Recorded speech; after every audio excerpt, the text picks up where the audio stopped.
அஸ்ஸலாமு அலைக்கும் வரஹ்மத்துல்லாஹி வபரகாத்துஹு. எல்லாம் புகழும் புகழ்ச்சியும்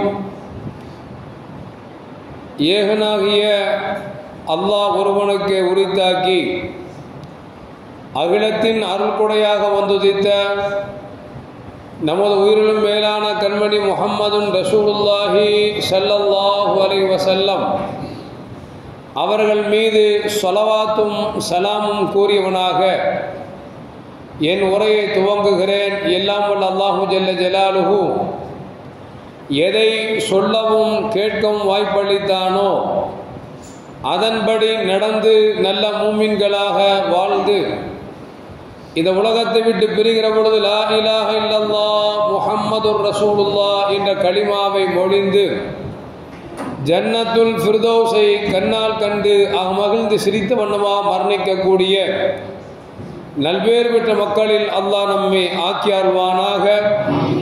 மரணித்தும் மரணிக்காத இறைநேசர்களின் கூட்டத்தில் நம்மை ஆக்கியாழ்வானாக.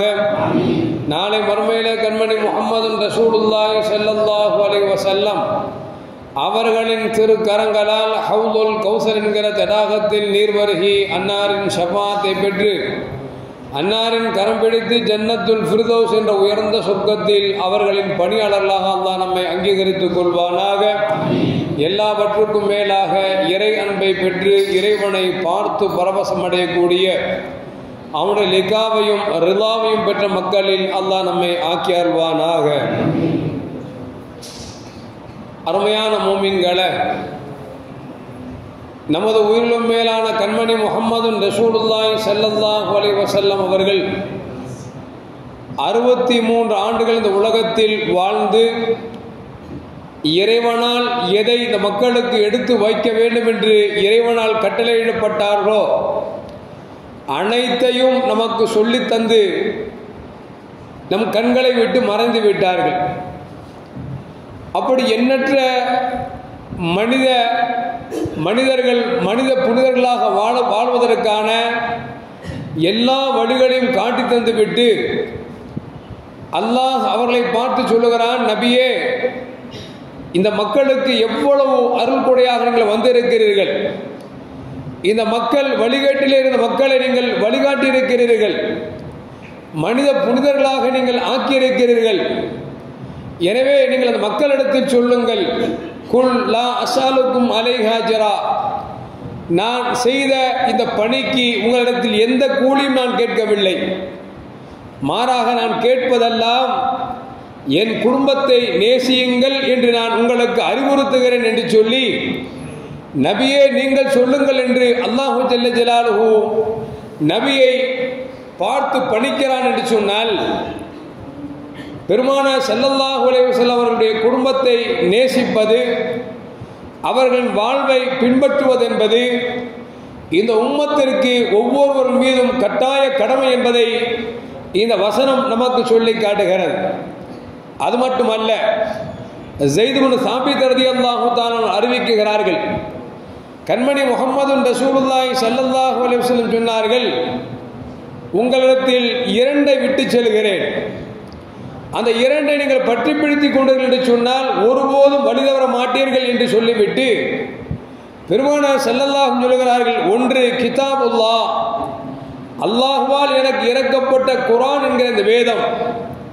இரண்டாவது வயித்ரதி அஹ்ல பைத்தி, என் குடும்பம் என்று பெருமானார் ஸல்லல்லாஹு அலைஹி வஸல்லம் சொல்கிறார்கள் என்று சொன்னால், அருமையான மக்களே, நபிகள் நாயகம் ஸல்லல்லாஹு அலைஹி வஸல்லம் காட்டி தந்த வழியின்படி வாழ வேண்டும் என்று சொன்னால், நாம் வழி தவறாமல் இருக்க வேண்டும் என்று சொன்னால், சொர்க்கம் செல்கிற வரைக்கும் நாம் அபயமற்று இருக்க வேண்டும் என்று சொன்னால், ரசூலுல்லாஹி ஸல்லல்லாஹு அலைஹி வஸல்லம் சொல்கிறார்கள், ஒன்று குர்ஆனை பற்றி பிடிங்கள், இரண்டாவது என்னுடைய குடும்பத்தை நீங்கள் பற்றி பிடித்துக் கொள்ளுங்கள் என்று பெருமானார் ஸல்லல்லாஹு அலைஹி வஸல்லம் சொல்கிறார்கள். எனவேதான் பெருமானார் ஸல்லல்லாஹு அலைஹி வஸல்லம் இன்னொரு ஹதீஸிலே சொல்வார்கள், அத்திபு அவுலாதக்கும் பி ஸலாசி ஹிசாலின், உங்கள் குழந்தைகளுக்கு 3 குணங்களை கொண்டு நீங்கள் அவர்களை நல்ல பிள்ளைகளாக மாற்றுங்கள் என்று சொன்னார்கள். 3 நல்லொழுக்கங்களை கற்றுக் கொடுங்கள் என்று சொன்னார்கள். சொல்லிவிட்டு சொன்னார்கள், ஹுப்பு நபியிக்கும், முதலாவதாக நபியின் நேசத்தை, பாசத்தை, பற்றுதலை பற்றி பிள்ளைகளுக்கு சொல்லிக் கொடுங்கள். இரண்டாவது, நபியின் குடும்பத்தினுடைய நேசத்தை பற்றி சொல்லிக் கொடுங்கள். மூன்றாவது, குர்ஆனை கற்றுக் கொடுங்கள் என்று பெருமானார் ஸல்லல்லாஹு அலைஹி வஸல்லம் சொன்னதிலிருந்து நமக்கு விளங்குகிறது. நபி சொன்னார்களே, இரண்டை பற்றி பிடித்தால் வாழுகிற காலத்தில் நீங்கள் வழி தவற மாட்டீர்கள் என்று சொன்னார்களே. ஒன்று குர்ஆன், இரண்டாவது என் குடும்பம் என்று சொன்னார்களே. அதை வலியுறுத்துகின்ற விதத்தில் பெருமானார் சொல்கிறார்கள், உங்கள் குழந்தைகளுக்கு இந்த மூன்றை நீங்கள் கற்றுக் கொடுங்கள் என்று சொல்கிறார்கள். அருமையான மக்களே, இந்த குழந்தைகளுக்கு, நான் பெற்றெடுத்த குழந்தைகளுக்கு இந்த மூன்றையும் கற்றுக் கொடுக்காதன் காரணமாகத்தான் இன்றைக்கு பிள்ளைகள் வளர்ந்தார் என்று சொன்னால் வலிதவர் போகக்கூடிய ஒரு சூழலுக்கு தள்ளப்பட்டிருக்கிறார் என்பதை யாரும் மறுத்து பேச முடியாத ஒரு உண்மை நிலை என்பதை மறந்துவிடக்கூடாது. அந்த அடிப்படையில் பார்க்கிற பொழுது அருமையான மக்களே, நபிகள் நாயகம் ஸல்லல்லாஹு குடும்பம் என்பது ஏதோ பெருமானார் ஸல்லல்லாஹு மறைந்ததோடு அது மண்ணோடு மண்ணாக மறைந்து விட்டதை நினைத்து விடக்கூடாது. பெருமானார் ஸல்லல்லாஹு சொல்வார்கள், எல்லா குடும்பத்திற்கும் ஒரு பாரம்பரியம் இருக்கும். அது சில கட்டத்தில் அது முடிந்து போய்விடும். ஆனால் என் குடும்பம் இருக்கிறதே, கியாமத் நாள் வரைக்கும் தொண்டு தொட்டு வரும் என்ற பெருமானார் ஸல்லல்லாஹு அலைஹி வஸல்லம் சொல்லியிருக்கிறார்கள். அதன் அடிப்படையில் பார்க்கிற பொழுது நபிகள் நாயகம் ஸல்லல்லாஹு குடும்பம், அவருடைய வம்சம் கியாமத் நாள் வரைக்கும் தொன்று தொட்டு வரும் என்பதை பெருமானார் ஸல்லல்லாஹு அலைஹி வஸல்லம் அறுதியிட்டு உறுதியாக சொல்லியிருக்கிறார்கள். நாம் நம்பித்தான் ஆக வேண்டும். அருமையான மக்களே, அப்படி பார்க்கிற பொழுது நபிகள் நாயகம் ஸல்லல்லாஹு அலைஹி வஸல்லம் வம்ச வழியாக வந்தவர்கள் தான் கிட்டத்தட்ட 11வது தலைமுறையாக வந்தவர்கள் அப்துல் காதர் ஜீலானி கத்தஸல்லாஹு சிர்ருல் அஸீஸ். நம்மெல்லாம் அடிக்கடி கேள்விப்பட்டிருப்போம். கௌஸே பாக் என்று சொல்வார்கள். கௌஸே பாக்னு சொல்லுவாங்க. ஆனா அந்த கௌஸ் பாக் யார் அப்படின்னா அவங்களுக்கு தெரியாது. அவங்க பேர் அப்துல் காதர் ஜீலானி கத்தஸல்லாஹு சிர்ருல் அஸீஸ். இவர்களுக்கு இன்னொரு பேரும் உண்டு, சுல்தானுல் அவுலியா. வலிமார்களுக்கெல்லாம் அரசர் என்று சொல்வார்கள். வலிமார்களின் தலைவராக அப்துல் காதர் ஜீலானி கத்தஸல்லாஹு சிர்ருல் அஸீஸ் இந்த உலகத்தில் அவர்கள் தலை சிறந்து வாழ்ந்திருக்கிறார் என்பது வரலாறு நமக்கு சொல்லி காட்டுகிறது. அருமையான மோமின்களே, பெருமானார் ஸல்லல்லாஹு குடும்பம் என்பது சாதாரண குடும்பமா? நபியின் குடும்பத்திற்கு தர்ம பொருட்களை சாப்பிடுவது ஹராமாக்கப்பட்டிருக்கிறது என்றார்கள் நபிகள் நாயகம் ஸல்லல்லாஹு அலைஹி வஸல்லம் அவர்கள். ஒரு இடத்தில் பெருமானார் ஸல்லல்லாஹுடைய அவைக்கு தர்ம பொருள் பேரித்தம்பழம் வந்திருக்கிறது. அந்த பேரித்த கனிகளிலிருந்து ஒரு பழத்தை இமாம் ஹுசைன் ரலியல்லாஹு தஆலா அவர்கள் வாயில் எடுத்து போட்டு விட்டார்கள். குழந்தைங்க ஒரு பேரிச்சம்பழத்தை வாயில போட்டா இருக்கும், ஒரு கல்கோனா வாயில வச்சுமா தள்ளிட்டு இருக்குமா இல்லையா? நபி பார்த்துட்டாங்க, சொன்னாங்க பஹ் பஹ், துப்பு துப்பு என்று சொன்னார்கள். சொல்லிவிட்டு சொன்னார்கள், என் அருமை பேரப்பிள்ளையே, நம்முடைய குடும்பத்திற்கு தர்ம பொருள் சாப்பிடுவது இறைவன் ஹலாலாக்கவில்லை, எனவே துப்பிவிடுங்கள் என்று சொல்லி நபிகள் நாயகம் ஸல்லல்லாஹு அவர்கள் அன்றைக்கு பாடம் கொடுத்தார்கள் என்று பார்க்கிற பொழுது உண்மையில் அருமையான மக்களே, அந்த குடும்பத்திற்கு தர்ம பொருளை சாப்பிடக்கூடாது என்று சொன்னால், யாரின் பொருள் என்று தெரியாமல் ஒரு பொருள் வந்து என்று சொன்னால் அதை சாப்பிடுவார்களா? அப்படி சாப்பிட்டு விட்டால் அவங்க எந்த அளவுக்கு வருத்தப்படுவார் என்பதை ஒரு நிகழ்வு ஒன்று நமக்கு சொல்லி காட்டுகிறது. அருமையான மோமின்களே, அப்துல் காதர் ஜீலானி கத்தஸல்லாஹு சிர்ருல் அஸீஸ் அவருடைய தந்தை அபூ சாலிஹ் அவர்கள் ஒரு நாள் திஜ்லா நதிக்கரையோரம் நடந்து கொண்டே இருக்கிறார்கள். போகின்ற வழியில் கடும் பசி. ஏனென்று சொன்னால் நபிகள் நாயகம் ஸல்லல்லாஹு குடும்பத்தை பொறுத்த வரைக்கும் அதிகமாக பட்டினியும் பசியுமாக தான் இருந்திருக்கிறார் என்பது வரலாறு நமக்கு சொல்லி காட்டுகிறது. ஏன் நபியின் குடும்பத்தை எடுத்துக்கொண்டால் ஒரு நாள் உணவு உண்ணுவார்கள், ஒரு நாள் பசியோடு இருப்பார்கள். இப்படித்தான் அவருடைய காலங்கள் எல்லாம் கடந்தது. அப்படி இருக்கிற பொழுது நபியின் குடும்பம் மட்டும் என்ன, அபூ சாலிஹ் ரலியல்லாஹு தஆலா அவர்கள் திஜ்லா நதிக்கரையில் போய் கொண்டிருக்கிறார்கள். கடும் பசி. நாமெல்லாம் கேள்விப்பட்ட சரித்திரம் தான். ஆனால் குழந்தைகள் பிறந்து கொண்டே இருக்கிறார்கள். நமக்கு முன்னால் புது புது முகங்கள் எல்லாம் காட்சி அளிக்கிறது என்று சொன்னால் அவர்களுக்கு இந்த வரலாறை நினைவூட்ட வேண்டும் என்பதற்காகவே அதை சுருக்கமாக சொல்லுகிறேன். அந்த தஜ்லா நதியிலே ஒரு ஆப்பிள் ஒன்று வருகிறது. பசியில் எடுத்து உண்டு விடுகிறார்கள். உண்ட பிறகுதான் தெரிகிறது இது கண்டடத்தில் எடுக்கப்பட்ட பழம் அல்லவா, யாருடைய பழம் என்று தெரியவில்லையே, இறைவனுடைய அமல்களை ஏற்றுக்கொள்ள மாட்டான் என்று நினைத்துக் கொண்டு வந்த வழி ஓரமாக நடந்து போய்கொண்டே இருக்கிறார்கள். தான் சாப்பிட்ட பழமும் அந்த திஜ்லா நதிக்கர ஓரத்திலே ஆப்பிள் பழமுடைய தோட்டங்கள் நிறைய இருக்கிறது. ஒரு இடம் வருகிறது, அந்த இடத்தில் பார்த்தால் தான் உண்ட அந்த பழத்தை போன்ற ஒரு பழம் தொங்கிக் கொண்டிருக்கிறது. அந்த தோட்டத்தில் சென்று ஐயா இங்கு யார் இருக்கிறார் என்று கேட்கிறார்கள் அபூ சாலிஹ் ரலியல்லாஹு தஆலா அவர்கள். அப்பொழுது உள்ளே இருந்து ஒரு சத்தம் வருகிறது. அவர் பெயர் சௌமை என்று சொல்லக்கூடிய அந்த மனிதர் சொல்கிறார், அந்த தோட்டத்திற்கு சொந்தக்காரர் நான் உள்ளே இருக்கிறேன் என்று சொல்கிறார். அவங்கள்ட்ட போய் சொல்றாங்க, ஒரு ஆப்பிள் ஒன்று மிதந்து வந்து விட்டது, பசியின் காரணமாக நான் எடுத்து கொண்டு விட்டேன், என்னை மன்னித்துக் கொள்ளுங்கள், பொறுத்துக் கொள்ளுங்கள் என்று சொல்கிறார்.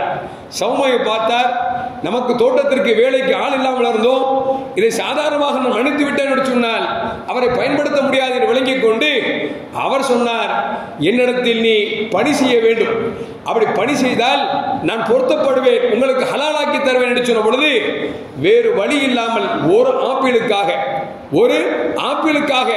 பணிவிடை செய்கிறார்கள். எத்தனை வருடங்கள்? கிட்டத்தட்ட 12 வருடங்கள் ஒரு ஆப்பிளுக்காக பணிவிடை செய்கிறார்கள். அல்லாஹ் அக்பர். யோசித்து பார்க்க வேண்டும். நாம இப்படி ஒருவேளை பேணிக்கையில போய் எவன் பழத்தையா சாப்பிட்டுட்டு இந்த மாதிரி பழம் சாப்பிட்டுப்பா பொறுத்துக்கோ அப்படின்னு சொல்ல அவன் ஒரு நாள் உள்ள வேலை செய்ய அப்படின்னா, ஒரு நிமிஷம் நில்லு, தெரியாம தான் உனக்கு கேட்டுட்டேன், நான் தின்னுட்டு போயிருந்தா உனக்கு தெரிஞ்சிருக்குமாயா, ஒரு நாள் வேலை செய்ய சொல்ற அப்படின்னு இருப்போம். இங்க எத்தனை வருஷம்? 12 வருடங்கள் வேலை செய்கிறார்கள். அல்லாஹ் அக்பர். இப்படி ஒரு பணத்திற்காக ஹலாலாக்குவதற்காக 12 வருடங்கள் பணிவிடை செய்கிறார்கள் என்று சொன்னால் இவர்களுக்கு பிறக்கிற குழந்தை அது எப்படி இருக்கும் என்பதை கொஞ்சம் யோசித்து பார்க்க வேண்டும். அப்படி அபூ சாலிஹுக்கு பிறந்தவர்கள் தான் அப்துல் காதர் ஜீலானி கத்தசுல்லாஹு சில் அசீஸ். இந்த அப்துல் காதர் ஜீலானி கத்தசுல்லாஹு சில் அசீஸ் அவர்கள் ரமலான் பிறை 1 ஹிஜ்ரி 470 அவர்கள் ஜீலான் என்கிற ஊரிலே பிறக்கிறார்கள். அருமையான முஃமின்களே, இந்த அப்துல் காதர் ஜீலானுடைய தந்தை இருக்கிறார்களே அபூ சாலிஹ், இவர்கள் ஹசன் ரலியல்லாஹுடைய வழியில் வந்தவர்கள். இவருடைய தாயார் உம்முல் ஹைர் ஃபாத்திமா இமாம் ஹுசைன் ரலியல்லாஹுடைய வழியில் வந்தவர்கள். ஆக மொத்தத்தில் தாயின் வழியும் தந்தையின் வழியும் நபிகள் நாயகம் ஸல்லல்லாஹு அலைஹி பாரம்பரியத்தை சார்ந்தவர்கள் என்பதை நமக்கு வரலாறு நமக்கு சொல்லி காட்டுகிறது. அருமையான முஃமின்களே, இப்படி அபூ சாலிஹ் அவர்களுக்கும் உம்முல் ஹைர் ஃபாத்திமா அவர்களுக்கும் பிறந்த குழந்தைதான் அப்துல் காதர் ஜீலானி. எத்தனை வயசுல பிறகுறாங்க தெரியுமா? உம்முல் ஹைர் ஃபாத்திமாவுக்கு 60 வயசா இருக்கும் பொழுது குழந்தையா பிறந்தார்கள். பிறந்து வளர்கிறார்கள். வளர்ந்தால் தாயார் என்ன செய்கிறார் என்று சொன்னால் 6 வயசுல மசாலா கொண்டு போய் சேர்த்து விட்டா ஹஸரத் பிஸ்மில்லாஹிர் ரஹ்மானிர் ரஹீம் அலிஃப் லாம் மீம் அப்படின்னு சொன்னோன்னே அவர் குர்ஆனை ஃபுல்லா மடமடன்னு ஓத ஆரம்பிச்சிட்டாங்க. ஹஸரத் கேட்டார், எப்படிப்பா உனக்கு இப்படி? இப்பதான் உங்க அம்மா ஓத செத்துட்டு போயிருக்காங்க, நீ குர்ஆனை ஃபுல்லா ஓதனை எப்படி அப்படின்னு கேட்டாங்க. என் தாய் கருவில் இருக்கிற பொழுது என்னை சுமந்து கொண்டே குர்ஆனை திரும்ப திரும்ப ஓதினார்கள். நான் அதை கேட்டுக்கொண்டே இருந்தேன். கருவிலிருந்து வெளிவந்த பிறகு எனக்கு பால் ஊட்டுகிற பொழுது குர்ஆனை ஓதிக்கொண்டே இருந்தார்கள். எனவே கேட்டு கேட்டு எனக்கு மனனமாகிவிட்டது என்று சொல்லி அப்துல் காதர் ஜீலானி கத்தசுல்லாஹு சில் அசீஸ் அவர்கள் சொல்லுகிறார்கள் என்று சொன்னால், அருமையான மக்களே, குழந்தை வளர்க்கிற விதத்தை நாம் கொஞ்சம் யோசித்து பார்க்க வேண்டும். இன்றைக்கு தாய்மார்கள் எப்படி பிள்ளைகளை வளர்க்கிறார்கள்? கருவிலை குழந்தை சுமந்தாலும் கூட ஒரே காதுல ஹெட்போன் வச்சுட்டு பாட்டு போட்டுட்டு ஆடிட்டே இருந்தா புள்ள பிறக்கும் போல டான்ஸ் ஆடிட்டே தானே பிறக்கிறாங்க. இன்னைக்கு வயசு 1 ஆகுது, தாய் பேசுறா, என் குழந்தை இன்ன நடிகர் மாதிரி என்ன ஸ்டைலா இருக்கான் தெரியுமா, என்ன பாட்டு பாடுறான் தெரியுமா, என்ன டான்ஸ் ஆடுறான் தெரியுமா அப்படின்னு பெருமை பேசிக் கொள்கிறோம். அல்லாஹ் காப்பாற்றும். அருமையான மக்களே, பிள்ளைகளை அன்று பெற்றெடுத்தார்களே அவர்கள் உண்மையில் நல்லவர்களா? நாம பிள்ளைய எவனோ ஒருத்த காசுக்காக அசிங்கமான செயல்பாடு செய்து கொண்டு அவனை நாம் போற்றி பாராட்டி பிள்ளைகளை ஒப்பிட்டு கொண்டு இருக்கிறோமே, நாம் நல்ல பெற்றோர்களா என்பதை கொஞ்சம் யோசித்து பார்க்க வேண்டும்.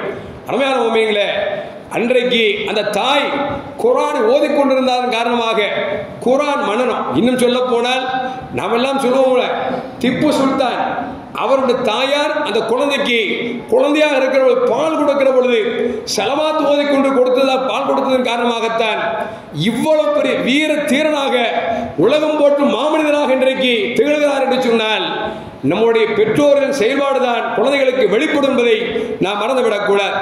அருமையான முஃமின்களே, அப்படி 6 வயதில் மதரசாவில் சேர்ந்து படிக்கிறார்கள். குர்ஆனுக்கு விளக்கம் படிக்கிறார்கள், ஹதீஸை தரவாக கற்றுக்கொள்கிறார்கள்.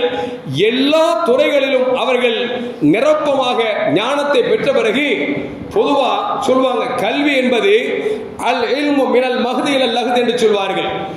தொட்டியிலிருந்து இடுகாடு வரைக்கும் என்று சொல்வார்கள். தாயின் மடியில் தாய் என்ன சொல்கிறாரோ அன்றையிலிருந்து ஆரம்பிக்கக்கூடிய அந்த பாடம் என்பது கபருக்குள்ளே வைக்கிற வரைக்கும் கல்வியின் தேட்டம் அதிகமாக இருந்து கொண்டிருக்கும். பொதுவாக கல்விமான்களை பொறுத்த வரைக்கும் அவர்கள் தேடிக்கொண்டே இருப்பார்கள். எந்த அளவுக்கு என்று சொன்னால் உடலை விட்டு உயிர் பிரிகிற வரைக்கும் தேடிக்கொண்டிருப்பார்கள். கௌசுல் ரலியல்லாஹு தஆலா அவர்கள் 18 வயதில் எல்லா ஞானத்தையும் பெற்றாலும் கூட மென்மேலும் ஞானத்தை பெற வேண்டும், ஆன்மீக ஞானத்தை அறிய வேண்டும் என்கிற ஆசை வந்தவுடன் தாயிட்ட போய் கேட்கிறாங்க. தந்தை இழந்து தாயுடைய கவனிப்பு மட்டுமே இருக்கிறார்கள்.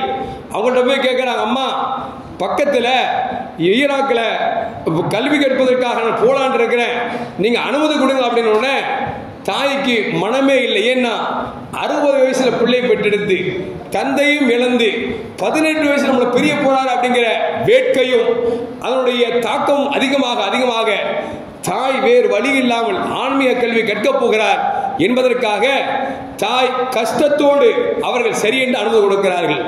கொடுத்தது மட்டுமல்ல, அருமையான மக்களே, ஒரு குழந்தை எப்படி வளர்க்க வேண்டும் என்பதை நல்லோரின் வாழ்வை படித்து பார்க்க வேண்டும். அதனால்தான் ரசூலுல்லாஹ் சொன்னாங்க, உங்கள் நபியின் நேசத்தை சொல்லிக் கொடுங்கள், நபியின் குடும்பத்தின் நேசத்தை சொல்லிக் கொடுங்க சொன்னாங்கல்ல.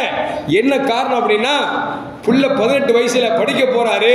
படிக்க போகும்போது தாய் சொல்றாங்க, மகனே 2 உபதேசத்தை சொல்கிறேன், எக்காரணத்தை கொண்டு நீ விட்டு விடாதே என்று சொல்லிவிட்டு 2 உபதேசத்தில் ஒன்று சொன்னார்கள், எக்காரணத்தை கொண்டும் எந்த நிலையிலும் பொய் மட்டும் பேசாதே என்றார்கள் தாய் மகனுக்கு. 2வது சொன்னார்கள், எந்த நேரத்திலும் எப்படிப்பட்ட சூழ்நிலையிலும் ஹராமான உணவை உண்டு விடாதே என்று அந்த தாய் தன் மகனுக்கு சொல்லிவிட்டு 40 பொற்காசுகளை தங்கள் சட்டை பையனுடைய கீழ்ப்பக்கத்தில் வைத்து தைத்து விட்டு செலவுக்கு வைத்துக்கொள் என்று சொல்லி அனுப்புகிறார்கள். அருமையான மக்களே, 18 வயது நிரம்பிய அந்த மகனார் அப்துல் காதிர் ஜீலானி கத்தசுல்லாஹு ஸல்லல்லாஹு அவர்கள் தாயினால் கொடுக்கப்பட்ட 40 பொற்காசுகளை சுமந்து கொண்டு அங்கே வியாபார கூட்டத்தோடு சேர்ந்து அவர்கள் ஈராக்குக்கு செல்கிறார்கள். காரணம் சொன்னால் கல்வி கற்பதற்காக போகின்ற வழியிலே ஒரு திருட்டு கூட்டம், பெருங்கொண்ட கூட்டம், அதனுடைய தலைவர் யார் என்று சொன்னால் அலஃபி என்று சொல்லக்கூடிய திருட்டு கூட்டத்துடைய தலைவராக இருக்கக்கூடிய அவன் சிப்பா எடுத்து சொல்கிறான், வியாபார கூட்டம் வந்து கொண்டிருக்கிறது, இடைமறித்து அவர்கள் என்ன பொருளாதாரத்தை வச்சிருக்கிறார்களோ அதை எல்லாம் பிடுங்குங்கள் என்று சொல்கிறார்கள். பலர்கள் தலைவரைக்க அவரிடத்தில் தப்பி ஓடினார்கள், சிலர்கள் சிக்கிக் கொண்டார்கள், சிக்கினாலும் பொய்யையும் சொன்னார்கள். கடைசியில் இந்த 18 வயது நிரம்பிய அப்துல் காதிர் ஜீலானி கத்தசுல்லாஹு ஸல்லல்லாஹு அவர்கள் தன்னந்திரான் இருக்கிறார்கள். அலஃபி கூப்பிடுகிறான், திருடன் கூப்பிடுகிறார், தம்பி இங்க வா என்கிறார். என்னவென்று கேட்கிறார், உன்னிடத்தில் எவ்வளவு இருக்கிறது? என்னிடத்தில் 40 தங்கள் காசு இருக்கிறது. நிஜமா இருக்கிறதா? ஆம் இருக்கிறது என்று சொல்கிறார். அப்படி என்று சொன்னார். தன்னுடைய திருடன் கூட்டத்தில் சொல்கிறார், அவனை தேடி செக்கப் பண்ணுங்கள் என்று சொல்கிற பொழுது தேடி பார்த்தால் உண்மையில் சட்டப்பையில் 40 பொற்காசுகள் இருக்கிறது. அலஃபி கேட்கிறார், எல்லோரும் அவரவர் பொய்யை சொல்லிவிட்டு பலர் தப்பித்துக் கொண்டார்கள், சிதண்டு போய்விட்டார்கள், நீ மட்டும் பொய்யை சொல்லாமல் உண்மை சொல்லிவிட்டாயே, என்ன காரணம் என்று கேட்கிற பொழுது அவர் சொன்ன வார்த்தை, என் தாயிடத்தில் நான் இப்படி கல்வி கற்க வெளியூருக்கு செல்கிறேன் என்று சொன்ன பொழுது என் தாய் 2 பாடத்தை சொன்னார். எக்காரணத்தை கொண்டும் எந்த நிலையிலும் பொய் சொல்லிவிடக் கூடாது என்று சொன்னார். 2வது சொன்னார், எக்காரணத்தை கொண்டும் எந்த நிலையிலும் ஹராமை உண்ணக்கூடாது என்று சொன்னார். எனவே நீங்கள் கேட்ட பொழுது நான் பொய் சொல்லி இருக்கலாம், என் தாய் சொன்ன அந்த வார்த்தை என் காதை ரீங்காரம் விட்டுக் கொண்டிருக்கிறது, என் கல்வை தொலைத்துக் கொண்டிருந்தது. எனவே என்னிடத்தில் இருக்கக்கூடிய 40 பொற்காசுகளை உங்களுக்கு உண்மை சொல்லிவிட்டேன் என்று சொன்ன பொழுது அந்த திருட்டு கூட்டம் அப்பொழுதே இஸ்லாத்தை ஏற்றார்கள். மிகப்பெரிய இறைநேச கூட்டமாக மாறியது என்பதை நமக்கு வரலாறு சொல்லி காட்டுகிறது என்று சொன்னார். அருமையான மக்களே, இன்றைக்கு நம்முடைய வாழ்க்கையை கொண்டு வரும். நம்ம பிள்ளைங்கள்ட்ட எத்தனை பேர் நம்ம பொய் பேசக்கூடாதுன்னு சொல்லியிருப்போம். நம்ம பாக்கெட்ல காசு எடுத்தா, டேய் அத்தாட பொய் சொல்லக்கூடாதா, வேணா கேட்டு திங்கணும். பக்கத்து ஸ்கூல்ல பென்சில் தூக்கிட்டு வந்துட்டான்னா, அட என் புள்ள என்ன திறமைசாலி தெரியுமா, போகும்போது ஒரு பென்சில் கொண்டு போனான், வரும்போது 2 பென்சில் கொண்டு வரான். அடுத்த நாள் என்ன செய்வான், அடுத்த நாள் பார்த்து 2 பை தூக்கிட்டு வரான். என்னடா அப்படின்னா, அத்தா நேற்று ஒரு பென்சில் கொண்டு வந்து எனக்கு பாராட்டினேன், நீங்க 2 பை மொத்தமா தூக்கிட்டு வந்துட்டேன் அப்படிங்கிறான். இந்த அளவுக்கு நாம் அடுத்தவன் பொருளாக இருந்தால் நாமே ஆசைப்படுகிறோம், பிள்ளையை பாராட்டுகிறோம். நம் பொருளை எடுத்துக்கிட்டால் சொன்னால் அத்தா கையில காசு கை வைக்க கூடாதா, ஏன்னா அத்தா காசு இருக்குன்னு வெளியே போவேன், பெட்ரோல் போடும்போது காசில் வச்சுக்கோ, அந்த பெட்ரோல் பங்கு நினைச்சுவான், நம்மளை மூஞ்சி அடிச்சா பேசுவான். அதனால அத்தாட போய் சொல்லக்கூடாது, தேவைப்பட்ட எடுத்து கேட்டு சாப்பிடணும் அப்படின்னு சொல்லி நினைச்சிடும். நம்ம பொருளுக்கு போய் சொல்லக்கூடாது, அடுத்தவன் பொருளுக்கு அதை நாம் ஆதரிக்கிறோம் என்று சொன்னால் நம் பிள்ளைகளை எப்படி நாம் வளர்க்கிறோம் யோசித்து பார்க்க வேண்டும். அருமையான மக்களே, இன்னைக்கு பார்க்கிறோம்ல, யார்ட்டா கடன் வாங்கியிருப்போம், போன் வரும், அத்தா இருப்பாரு, போன் அடிக்கும், 2-3 நாளே அடிக்கும், இவன் திருப்பி திருப்பி அடிக்கிறான்னு சொல்லிட்டு பையன் சொல்லிட்டு அத்தாட்ட போனை எடுத்து அத்தா போனை வச்சுட்டு வெளியே போயிட்டாருன்னு சொல்லு. யாரு? பையன் புள்ள, பையன் தகப்ப போய் சொல்லி காமிக்கிறார், அத்தா வெளியே போயிட்டான்னு சொல்லு. சரி, போயிட்டு வந்தவன் அத்தா கால் பண்ண சொன்னா கால் பண்ணுவாரா? கால் பண்ண மாட்டார். திருப்பி கால் வருமா? அத்தா இப்பதான் பாத்ரூம்ல இருக்காருன்னு சொல்லு. அவ பொய்யை எப்படி எல்லாம் சொல்லணும் அப்படிங்கிறத நம் பிள்ளைகளை கிடைச்சுக்கிறோம், கற்றுக் கொடுக்கிறோம். அருமையான மக்களே, நபிகள் நாயகம் ஸல்லல்லாஹு அலைஹி காலத்தில் ஒரு பெண்மணி தன்னுடைய கையில் ஏதோ ஒரு பொருளை வைத்துக் கொண்டு தன் மகனை அழைக்கிறார். என் அருமை மகனே, இதோ வாருங்கள், உங்களுக்கு பேரித்தம்பழம் தருகிறேன் என்று சொன்னார். நபிகள் நாயகம் ஸல்லல்லாஹு கிட்ட போய் கேட்டாங்க, அம்மா உன் கையில் பேரித்தம்பழம் வைத்திருக்கிறேன், வா தருகிறேன் என்று சொல்கிறாயே, உன் கையில் பேரித்தம்பழம் இருக்கிறதா என்று கேட்டார்கள். ஆமாம் யா ரசூலுல்லாஹ், பேரித்தம்பழம் இருக்கிறது. நபி சொன்னார்கள், ஒருவேளை பேரித்தம்பழம் இல்லாமல் தருகிறேன் என்று அழைத்து விட்டு நீ கொடுக்கவில்லை என்று சொன்னால் நீ உன் குழந்தைக்கு பொய்யை கற்பிக்கிறாய் என்று அல்லாஹ்வின் சன்னிதானத்துக்கு முன்னால் நீ குற்றவாளியின் கூடி நிறுத்தப்படுவாய் என்று நபிகள் நாயகம் ஸல்லல்லாஹு அலைஹி சொல்லுகிறார்கள் என்று சொன்னால், அருமையான மக்களே, நபியின் வாரிசு அல்லவா, நபியின் வாரிசு அல்லவா அப்துல் காதர் ஜீலானி கத்தஸல்லாஹு ஸல்லல்லாஹு அவர்கள் திருடலுக்கு முன்னால் பொய் சொல்லாமல் உண்மையை சொன்னதன் காரணமாக எத்தனை திருடர்கள் வழிமாறல் கூட்டமாக மாறினார் என்பதை வரலாறு நமக்கு சொல்லி காட்டுகிறது என்று சொன்னால், அருமையான மக்களே, பிள்ளைகளை வளர்க்கிற பொழுது நல்லொழுக்கம் உள்ள பிள்ளைகளாக வளர்க்க வேண்டும். பொய் சொல்லக்கூடாது, திருடக்கூடாது, அடுத்தவனை வயிற்றில் அடிக்கக்கூடாது, அடுத்தவனை திட்டக்கூடாது என்றெல்லாம் சொல்லிக் கொடுக்க வேண்டும். ஆனால் இன்றைக்கு தாய் தகவல் சொல்லிக் கொடுக்கிறார்கள் என்று சொன்னால் இல்லை என்பதைத்தான் பதிலாக இருக்குமே தவிர, அது அப்படி சொல்லிக் கொடுத்தால் மிக மிக ரேரா இருக்கும். ஏங்க, பள்ளிவாசலுக்கு பையன் வர்றான், வீட்டில் தொந்தரவா இருக்கு, பள்ளிக்கு போடான்னு அனுப்பி விடுறோம்.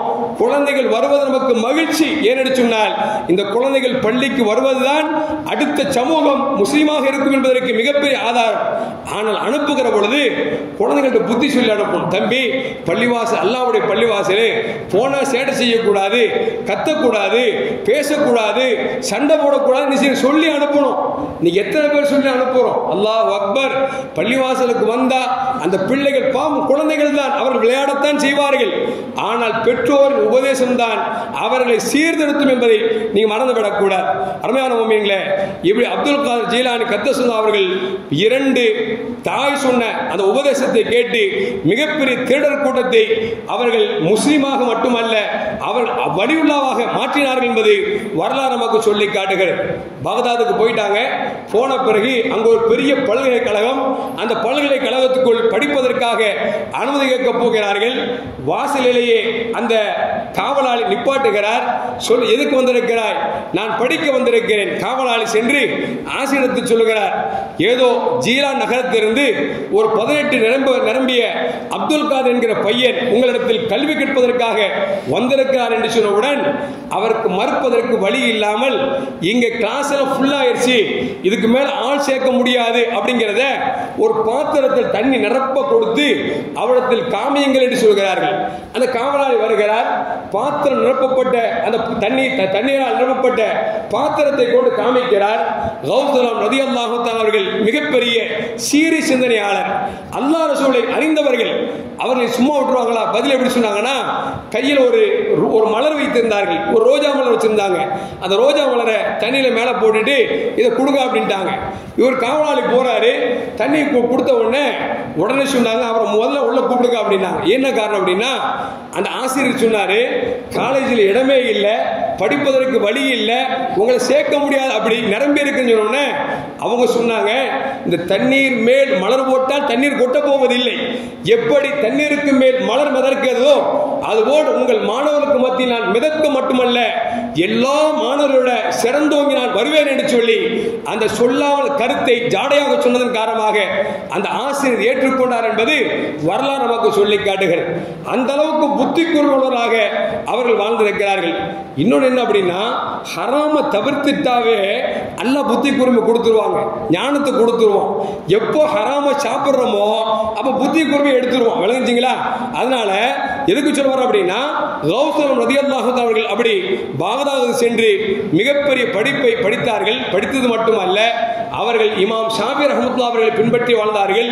அதுபோன்று இமாம் ஹம்பலி ரஹ்மத்துல்லாஹ் இந்த இரண்டு பேருடைய ஃபிக்ஹுகளை கொண்டு மக்களுக்கு மத்தியில் அவர்களுக்கு ஃபத்வா கொடுக்கக்கூடிய மிகப்பெரிய ஆற்றலை பெற்றார்கள் என்பது ஒரு நீண்ட வரலாறு. அருமையான முஃமின்களே, அது மட்டுமல்ல, வாழ்ந்தது மட்டுமல்ல, அவர்கள் வாழ்ந்து கிட்டத்தட்ட 4 பெண்களை திருமணம் முடித்தார்கள். திருமணம் முடித்தது மட்டுமல்ல, 47 குழந்தைகளை பெற்றெடுத்திருக்கிறார்கள். மார்க்கத்திற்காக நிறைய சேவை செய்திருக்கிறார்கள். அப்படி படிப்பெல்லாம் முடிந்த பிறகு ஒரு கட்டத்தில் கௌசலம் ரலியல்லாஹு அன்ஹு அவர்கள் முடங்கி போய் கல்வி நிரப்பமாக இருந்தாலும் மார்க்க ஞானத்தை மக்களுக்கு சொல்லாமல் முடங்கி இருக்கிறார்கள்.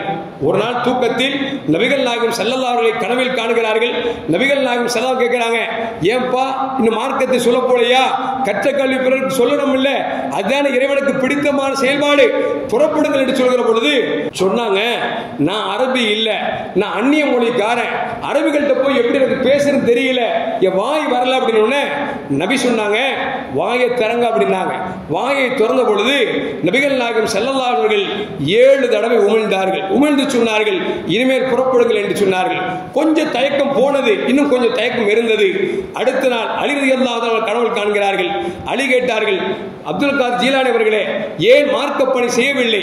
அதுபோன்று சொன்னார்கள், நான் அஜமியாக இருக்கிறேன், அரபியாக இல்லை, எனவே கொஞ்சம் தயக்கம் இருக்கிறது என்று சொன்ன பொழுது வாயை திறங்கள் என்று சொல்ல செய்த அலி ரலியல்லாஹு அன்ஹு அவர்கள் 6 தடவை உமிழ்ந்தார்கள்.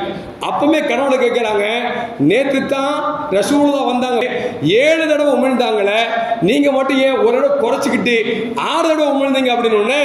அப்ப அலி ரலியல்லாஹு சொன்னாங்களாம், நபி 7 தடவை உமிழ்ந்து நான் 7 தடவை உமிழ்ந்தேன் என்று சொன்னால் அது ஒழுக்கக்கேடு, எனவே நான் ஒன்றை குறைத்துக் கொண்டேன் என்று சொல்லி அங்கு கனவிலேயே சொல்லப்பட்டது என்று சொன்னால் அருமையான மக்களே, அதனால்தான் ரசூலுல்லாஹ்வுடைய மௌலித ஓதும் போது 12 நாள் ஓதுவோம், கௌசரத்தில் மௌலித் ஓதும் போது 11 நாள் ஓதுவோம். ஏன்னா அது ஒழுக்கக்கேடு என்பதை நமக்கு கனவின் மூலியமாக சொல்லிக் கொடுத்ததால் நம்முடைய பள்ளிவாசல்ல கூட 12 நாள் ரசூலுல்லாஹ்வுடைய மௌலித் ஓதுவோம், கௌசர மௌலித் ஓதும் போது 11 நாள் மௌலித் ஓதுவோம். அருமையான மக்களே, இப்படி பார்க்கிற பொழுது அவர்கள் மிகப்பெரிய பேச்சாளர் மட்டுமல்ல, மிகப்பெரிய ஞானியாக வாழ்ந்திருக்கிறார்கள். அவர்கள் வரலாறு பேசணும்னா பல மணி நேரம் வேணும். நேரம் பாருங்க, 1:30 ஆகி போச்சு, 5 நிமிஷம் ஆயிடுச்சுன்னா நம்மள சில பேர் புறுப்புறுப்பாங்க, எதுக்கு தேவை, நான் முடிச்சிடும் இன்ஷா அல்லாஹ். அருமையான மக்களே, அதே நேரத்தில் எவ்வளவு பெரிய அநியாயக்கார அரசனாக இருந்தாலும் சத்தியத்தை சொல்வதில் துணிச்சல் உள்ளவர்களாக இருந்திருக்கிறார்கள் நமக்கு சொல்லி காட்டுது.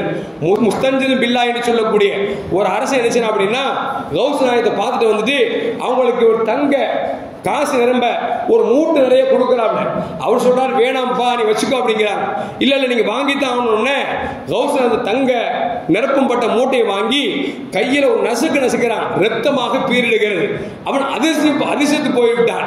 நாம கொடுத்த காசை புழிஞ்ச ரத்தம் வருது அப்படின்னு கௌஸ் சொன்னாங்களாம், ரசூலுல்லாஹ்வுடைய சின்ன பாப்பாவுடைய தலைமுறையா நீ இருக்கிற, அதனால இப்ப நான் ரத்தத்தை மட்டும் காமிச்சிருக்கிறேன், நீ மட்டும் அந்த தலைமுறை இல்லைன்னு வச்சுக்குவேன், இந்த ரத்தத்தை உன்னுடைய மாளிகை வரைக்கும் ஓட்டிருப்பேன் என்று சொல்லி கௌஸ் ஆலம் ரலியல்லாஹு தஆலா சொன்னார்கள் என்பது வரலாறு. அருமையான மக்களே, இப்படி எந்த விதத்திலும் யாருக்கும் அஞ்சாத நெஞ்சனாக வாழ்ந்திருக்கிறார்கள்.